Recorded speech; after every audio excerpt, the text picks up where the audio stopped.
Welcome to Looking into Cultures. This isn't exactly a Christmas show, but we do have some gifts to give. Excuse me, is this Bethlehem?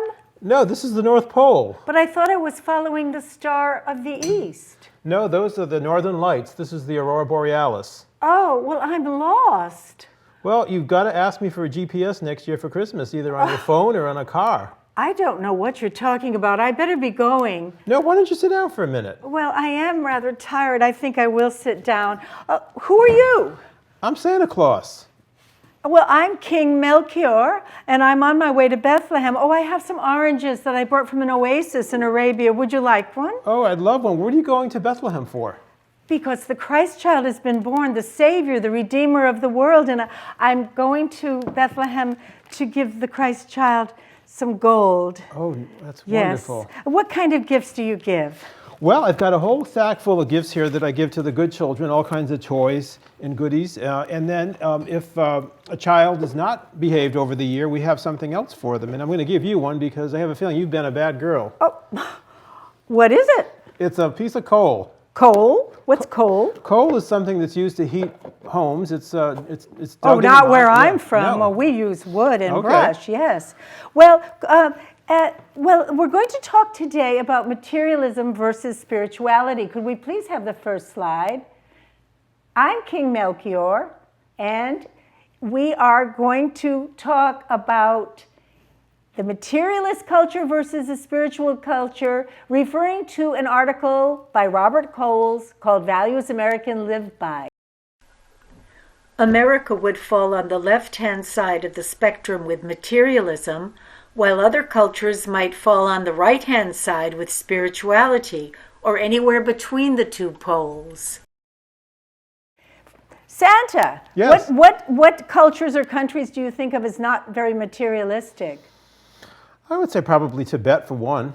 Okay, so many Buddhist countries are not materialistic. And also, I looked it up and it said that Costa Rica is considered not materialistic because it has no army. Okay. And it's not, therefore, imperialist or expansionist. And also countries like, for example, Ethiopia, which we are seeing some images on the screen behind us of both capitalist and materialist Christmases and deeply spiritual Christmases such as that in Ethiopia. Can you think of any time in American history when there was an anti-materialist movement? A time, probably the 60s, I would say, when people were more into peace and right, and that type of rejected thing. materialism. Yeah. My mother always used to say, when are you going to get off that anti-materialist kick? But, you know, I mean, I was just part of that. And also, like, for example, the Quakers, Yes. they tend to be pacifists. True. Pacifists tend to be less materialistic and more spiritual. And in the movie we're going to see later, we're going to be looking at Ethiopian culture, which they have a Christmas pilgrimage every year, which is very, very full of pilgrims who are very poor, and they walk for a week or more, eating sweet peas by the side of the road to get to the holy city of Lalibela in Ethiopia. I see. But now let's turn back to America. Could we have a slide number 2, please? And we're going to talk about America in the early days, God and nature. America was considered Eden. It was spirituality was part of nature. Do you know anything about Thoreau and Emerson? yes, they were very much into peace and spirituality. Transcendentalism. Exactly. They believed that God was transcendent and that they called the spirit or God the oversoul. And these painters are from the Hudson River School. This is by Albert Beardstock. Okay. And you can see that it's very ethereal, it's very sublime, and it's supposed to represent God in nature. And so until industrialization took over, this was the concept about America as a country, as an Eden. Could you please take the slide off? Okay, well then what happened after that with the Industrial Revolution?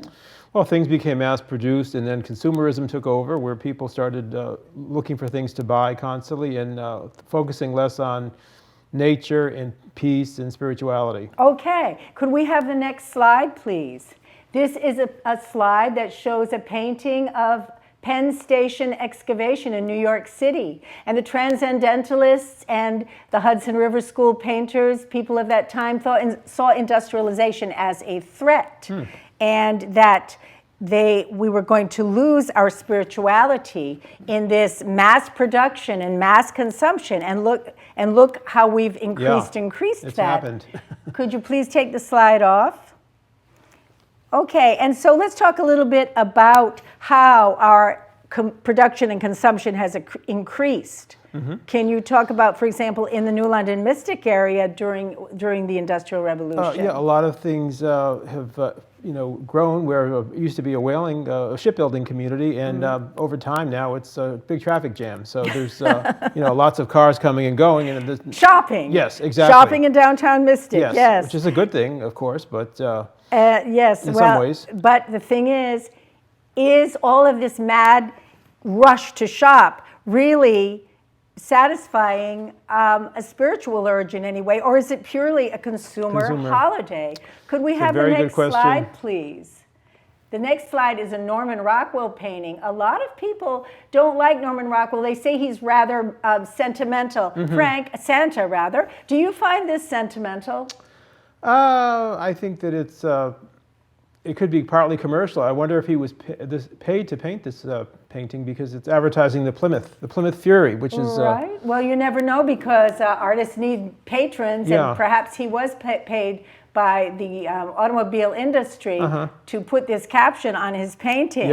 But the fact of the matter is that it's very much like an advertisement with that caption, and it is emphasizing what?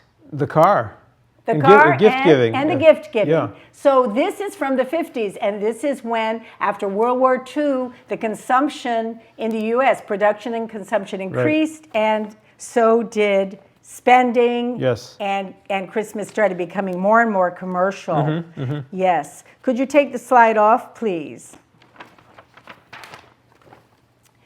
Okay. So we were talking about the gifts we are giving. And, I saw something in a store window that said something about you, Santa. Really? What was that? Well, it said something that I didn't understand. I'll show it to you. Could we see slide number 5, please? Do you see it? Oh, yes, I do. So what does that mean, I put out for Santa? Well, I think they're talking about the cookies, and that's fine. I mean, if people are putting out milk and cookies, I love that, and that's great.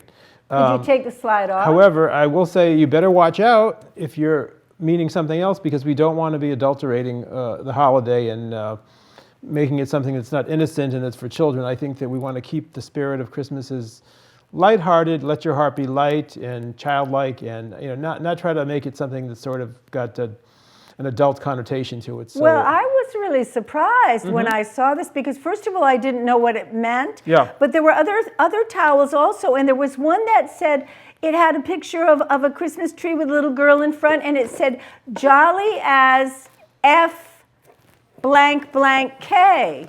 Would you give a gift like that? Whoever buys that is going to get a piece of coal from me, I would think. I don't approve of that. No, well, I really was stunned when I saw that, even though I didn't know what it meant. But somehow I had an inkling that there was something off. But I wasn't quite sure it was. It's certainly nothing like my gift, which is a box of gold. But, the other thing about the holiday, Christmas, that I've noticed is that the holidays of Halloween, Thanksgiving, sort of, and then Christmas all the way through to New Year's, it's conflated. That means it's all squished together. Do you think so? Well, I think that is to encourage constant spending. So you go from one season to the next with no intermission, sort of, so to speak. And people are constantly thinking of new ways to decorate. And so it does drive the economy. So, you know, and it keeps my elves busy too. So, you know. Well, could we please see the next slide, number 6?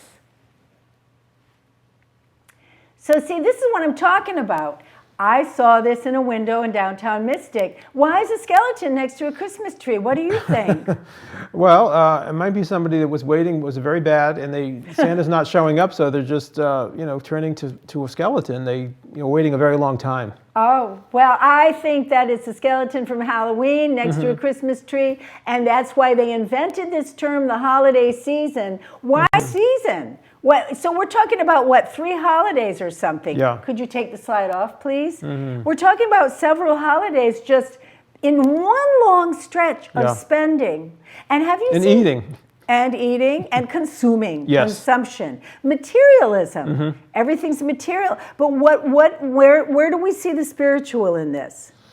That's a very good question. I don't know that. Where's the evidence of it? Well, it might be something that is just there in the background, but we're not seeing. You know, it's because decorating, of course, the stuff that people get to put around their houses. I don't see decorating as something spiritual myself. But maybe behind closed doors they're being spiritual. Now, just think about all this gift giving. I think it's quite unnecessary. There's too much gift giving. Did you know, in the days that I went to Bethlehem, carrying this gold casket, I must tell you that I'm a king, and I can afford to give this gift. But do you think, for example, the shepherds or the peasants could give gifts? They couldn't. No. What they gave was spiritual. They gave their adoration. And the little drummer boy, he played his drum. His drum. So I think that sometimes we must take pause about how much of this giving is being overdone. Yeah. Well, giving could be doing someone a favor, being kind to someone. It could be offering someone a ride if they need it, or doing a chore that they are not able to do. Well, that's like an IOU, right? Yeah, I mean, you can write in the card, I owe you a favor or something. And that doesn't really require any spending. So you're not driving the economy with that, are you? But that's okay. Yeah, I mean, to me, I think that really it's very nice to give somebody help, But I want to return now to talking about, to seeing our little movie of my own pilgrimage to Lalibela, Ethiopia in 2012, 10 years ago. And now, at present, Ethiopia is having a civil war, and Lalibela is in the hands of the rebels. It just changed hands again. It was in the hands of the Ethiopian army about 11 days ago, and it's sort of boinging back and forth. So the pilgrimage will not take place. Nobody will be going there, but this king, Lalibela, he was a 12th or 13th century king who went to Jerusalem. And when the Muslims took over Jerusalem, he decided he needed to build a second Jerusalem in Ethiopia. And he built this Jerusalem in Lalibela. His name was Lalibela, which means something like the swarming of the bees, or the bees, something like the bees decide the sovereignty. Because when he was born, he was surrounded by bees. And his mother said, that means that he's going to be a king. And so he lived in the highlands where all the ledges are solid rock. And as he says it, with the help of the angels, they built 11 churches out of solid rock. Wow. Which you are going to see. It's a UNESCO World Heritage Site, and you're going to see it in the movie. Okay, Could let's see we it. please run the video of the Gena pilgrimage? አድነኒ እግዚኦ እምበእሲኩይ እምሰብእ አመጺ ወሀባሊ ባላኒ እስመ አንተ ትቤ እግዚኦ ተመየጡ አብየ እዝየከል ኪዳንየ ዘመሃልኩሎቱ ለኖህ ገብርየ ወፈኖክዎ ለዮናስ ብሔረ ነነዌ ከመ ይስክሎሙ ወእንዝ ጾሙ ወጸለዩ ሰብአ ነነዌ ወነስኡ እግዚአብሔር ይቤ ዘጾመ ወጸለየ ወሰአለ እሙና ይነስእ እሴቶ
Well, Santa, what did you think of that place? Well, it was wonderful. They really, they make Christmas all on their own without me. I don't have to do any work.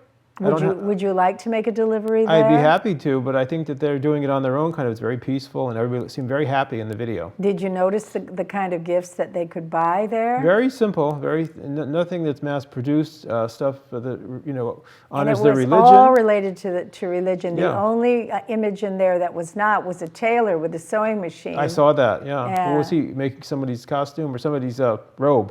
Well, probably mending things, Yeah. I would imagine. Yeah, it could be making things, but the people are pretty, a lot of the pilgrims are quite tattered. Anything else you noticed in there? Just everybody seemed very friendly and smiling and very happy. And yeah, it's a very fulfilling thing. I mean, these are very devout Christians. It's the Ethiopian Orthodox Church, and they definitely, this is a great accomplishment to go to the second Jerusalem. It'd be just like, a Christian in the early days making it to Jerusalem. Yeah. So it was a very wonderful experience. It was amazing. How do they treat you? What were how do they react? Oh, well, there's a lot more tourism now. Of course, not now with the war. Yeah. But a lot of foreigners do go there to take part in the pilgrimage. And so the town has grown a lot, especially since it's been designated a World Heritage Site by UNESCO. So you're very much welcome. I mean, you're perfectly integrated. I mean, you can sit among the pilgrims and you can keep a vigil all night if you want to with them. And, in a way, it's a little bit, the tourism industry is actually beginning to, I don't know, sort of ruin it a little bit, I think. A lot of big kind of hotels Really? are Oh, popping up, and okay. it's changing the the mood of the place, the atmosphere of the place. Yeah. But now it's been ransacked. I mean, just in this war, they ransacked the airport. Mm-hmm. So no planes can fly in there. I guess Oh, they 'cause they're currently at war. Yeah. I guess they messed up the runway. I'm not quite sure, but they ransacked the terminal. Mm-hmm. So it's very sad. I mean, it means a lot to me. Yeah. It was a very meaningful experience, and yeah. You'd like to go back, I bet. Well, I At mean, some point. I don't know what's going to happen there. They're talking about, they're talking about genocide because they have so many different ethnicities, and there's a lot of conflict among them. And it's, if you want to follow it, it's fascinating what's going there now. And I actually was in a state of utter disbelief that there was a war going on there after having been there. I mean, it was a very, very uplifting experience to be in a place like this, a Christmas pilgrimage. There wasn't that feeling that you have here in the American Northeast, where everything is driving you to participate in this. What to me is a full-blown capitalist orgy. I'm sorry to be so harsh, but really. Well, what they need is the gift of peace. That's it, You know? I went to a Christmas party once, and I took a little handheld tape recorder, and I went around to the guests, and I said, do you think it was a Christmas party. I said, do you ever think we'll have world peace? Because, we have this phrase, peace on earth, goodwill towards men. Right. And many people, they just sort of stammered. I mean, they just couldn't answer that question. And Kent, what do you think? Well, I think that, part of the whole, it's part of how the economy works. We have to have people buying things to pay people. So it does drive, it's the way of the world, unfortunately. I don't know. To me, it just seems that if an economy only depends on people buying things that generally they don't need, and in planned obsolescence, so that you have to get rid of something that you really liked and really worked well because they don't, you can't get it again because they don't make it anymore. I just think I don't think it's a healthy system. No, well, there's more the field of recycling and, repurposing things. So there's a lot of that's coming out of, the economy now too. So there's new businesses being sort of created to address what you just said, which is, people just buying things they don't need. So now they're kind of recycling things, repurposing. Right. But for some reason, to me, I would prefer a simple life. I think about like the Shakers. Have you heard of the Shakers? Yes. So like the Shakers, I went to the Shaker Museum in Massachusetts once, and they had a slogan, which is hands to work and hearts to God. Now, that's not going to mean anything to an atheist, but if you kind of think about it just in basic terms, if you work and you're productive, but you also have an inner spiritual life, and everything is not something from outside. What's outside of you, this gift is not going to make you happy. No. This gift is not going to give you fulfillment. This is what I think. What do you think, Santa? You're always running around giving all these gifts. Well, I think people spend the first half of their life acquiring gifts and the second half getting rid of them. Seriously. They have, you want all these things when you're younger, and as you get older, you want to simplify your life, so you just try to have as little as possible. But I think that there is that mindset as you come up that if you're making more money, you need to have more things. And then as you get older, you realize what's really important is just being, with your family and friends. Well, that's within this culture. But what about a culture where either you're not able to get things or things are not particularly valued? That might be nicer. That might be better to not have to have that stress of acquiring things and, I think it would be better. Yeah.